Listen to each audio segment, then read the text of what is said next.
కోపంతో జ్యోత్స్న తల మీద ఫ్లవర్ వాజ్తో కొట్టి అరెస్ట్ అయిన దశరథ. అదేంటి, జ్యోత్స్నని చాలా బాగా చూసుకునే దశరథ ఫ్లవర్ వాజ్తో తల మీద కొట్టాల్సిన అవసరం ఏమొచ్చింది?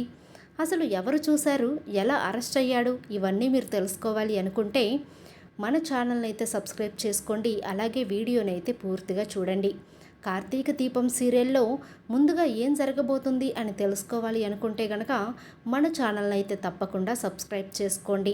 ఎపిసోడ్లోకి వెళ్ళిపోతే, ఇంకా జ్యోత్స్న పెళ్లి గురించి హాల్లో జరిగిన గొడవ గురించి దశరథ బాల్కనీలో కూర్చొని ఆలోచిస్తూ ఉంటాడు.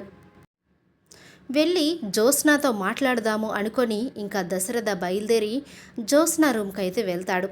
అప్పటికి జ్యోత్స్న అయితే, నన్ను ఇలా అందరి ముందు కూడా పరువు తీసిన దీప మీద నేను చాలా కోపంగా ఉన్నాను, దీపని మాత్రం వదిలిపెట్టే ప్రసక్తే లేదు అని చెప్పేసి అప్పుడే తనకు తెలిసిన రౌడీకి అయితే ఫోన్ చేస్తుంది జ్యోత్స్న. ఫోన్ చేసి, ఏరా ఎక్కడున్నారు, మీకు ఎన్నిసార్లు చెప్పినా దీపను చంపమని, చంపకుండా తిరిగి వస్తూనే ఉన్నారు, లేదా వాళ్ళకి దొరికిపోతూనే ఉన్నారు. అందుకే ఈసారి నేనే మీకు మంచి ప్లాన్ ఇవ్వబోతున్నాను.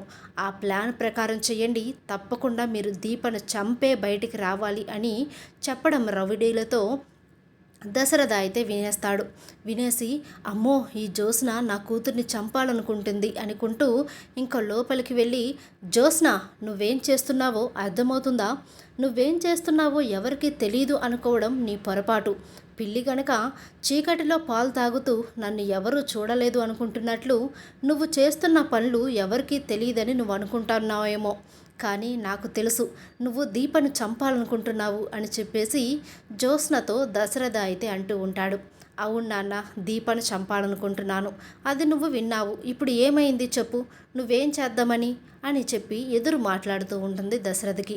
జ్యోత్స్న, నువ్వెవరితో మాట్లాడుతున్నావో ఒక్కసారి ఆలోచించు, నేను నీ కన్న తండ్రిని అని చెప్పేసి అంటూ ఉంటే, ఏం తండ్రివి నాన్న నువ్వు అని చెప్పేసి అంటూ ఉంటే, నువ్వు ఎలా పడితే అలా మాట్లాడకు, నువ్వు నా కన్న కూతురివి కాదు అన్న విషయం నాకు తెలుసు అనేసరికి ఇంకా జ్యోత్స్నకి ఒక్కసారిగా దిమ్మ తిరిగిపోతుంది.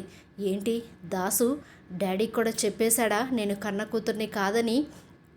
డాడీ ఇంత కాన్ఫిడెంట్గా అంటున్నాడంటే డాడీకి తెలిసిపోయింది అని చెప్పేసి, అవును నాన్న, నేను నీ కన్న కూతుర్ని కాదు.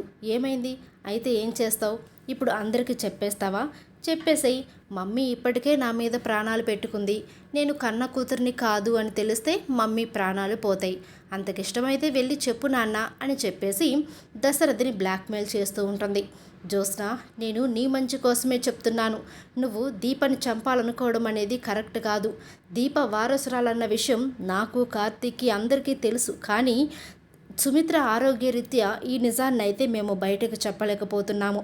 అందుకే చెప్తున్నాను, నువ్వు దీప జోలికి వెళ్ళొద్దు. నా కన్న కూతురికి ఏమైనా అయితే నేను తట్టుకోలేను. ఇన్నాళ్ళ తర్వాత దీప నా కన్న కూతురని తెలిసింది అని చెప్పేసి దశరథ అయితే అంటూ ఉంటాడు.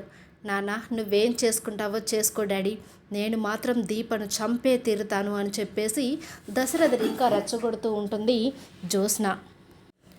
అలా రెచ్చగొడుతూ ఉంటే ఇంకా దశరథ అయితే కోపంతో ఊగిపోతూ ఉంటాడు.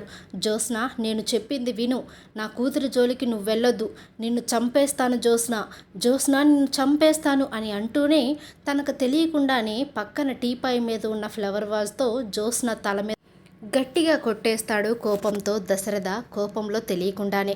దాంతో ఒక్కసారిగా అమ్మా అని చెప్పేసి జ్యోత్స్న గట్టిగా అరిచి కింద పడిపోతుంది రక్తపు మడుగులో. ఆ కేక విన్న హాల్లో ఉన్న శివనారాయణ, సుమిత్ర వీళ్ళందరూ కూడా పైకి వచ్చేసరికి దశరథ చేతిలో ఫ్లవర్ వాజ్ ఉంటుంది. అలాగే తలకి దెబ్బ తగిలి జ్యోత్స్న కింద పడిపోవడంతో అక్కడున్న అందరూ కూడా షాక్ అయిపోతూ ఉంటారు. దశరథ, ఏం జరిగింది, ఆ చేతిలో ఫ్లవర్ వాజ్ ఏంటి, ఆ జ్యోత్స్న తల మీద కొట్టేశావా ఏంటి నువ్వు అని చెప్పి శివనారాయణ అంటూ ఉంటే, నాన్న అది నాన్న నేను కోపంలో తెలియకుండానే అని చెప్పేసి ఇంకా దశరథ అయితే నసుగుతూ ఉంటాడు సమాధానం చెప్పకుండా.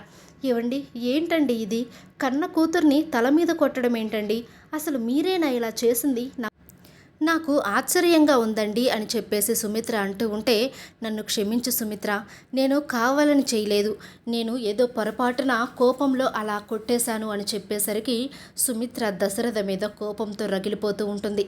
ఏవండి, తెలియక చేసినా తెలిసి చేసినా తప్పే. మామయ్య గారు, జ్యోత్స్నాని హాస్పిటల్కి తీసుకుని వెళ్దాం పదండి అని చెప్పేసి వెంటనే జ్యోత్స్నానైతే హాస్పిటల్కి తీసుకుని వెళ్ళి ఐసీయూలో అడ్మిట్ చేసేసరికి ఇంకా పోలీసులకు ఇన్ఫర్మేషన్ వెళ్ళి పోలీసులు అయితే డైరెక్ట్గా హాస్పిటల్ దగ్గరికే వస్తారు.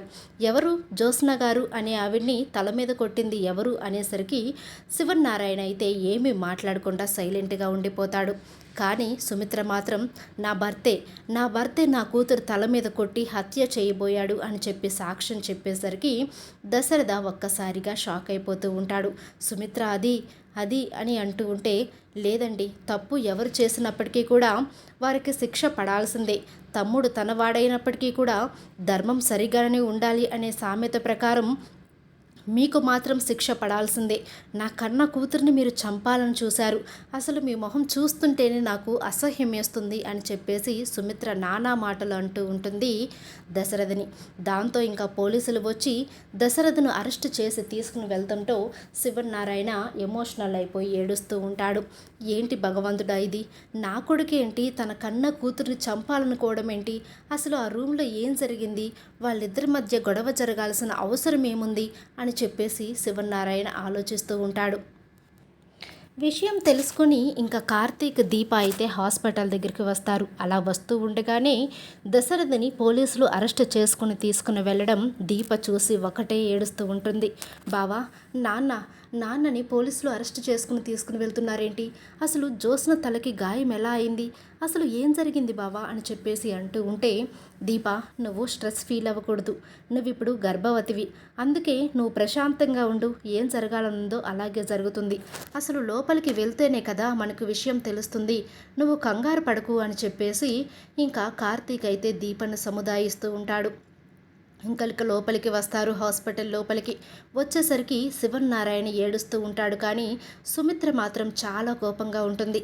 అత్త, ఏం జరిగింది అని చెప్పేసి అంటూ ఉంటే, ఏం జరిగింది ఏంట్రా, మీ మామయ్య నా కూతుర్ని చంపాలని చూశాడు, నా కూతురి తల మీద ఫ్లవర్ వాజ్ పెట్టి కొట్టాడు, అందుకే నేనే పోలీసులను పిలిపించి అరెస్టు చేయించాను, నాకు శిక్ష పడాల్సిందే, నా కూతురిని చంపాలనుకున్న వాళ్ళకి, అది మీ మావయ్య అయినా ఎవరైనా సరే శిక్ష పడాల్సిందే అని చెప్పేసి ఇంకా అంటూ ఉంటుంది సుమిత్ర అయితే. అత్త, నీకు మావయ్య గురించి తెలుసు కదా, మావయ్య అలా చేసేవాడు కాదు అనే విషయం కూడా నీకు తెలుసు, మరి ఎందుకు ఇలా మావయ్య గురించి మాట్లాడుతున్నావు అంటే, నేను చూశానురా నా కళ్ళతో జ్యోత్స్న తల మీద కొట్టడం, జ్యోత్స్న రక్తపు మడుగులో కింద పడిపోయి ఉండడం నేను చూశాను, అందుకే నేనే అరెస్ట్ చేయించాను అని చెప్పడంతో ఇంకా కార్తీక్, దీప అయితే చాలా బాధపడుతూ ఉంటారు. ఈ విధంగా కోపంలో జ్యోత్స్నని తల మీద కొట్టి అరెస్ట్ అయిన దశరథ. వీడియో నచ్చితే లైక్ చేయండి.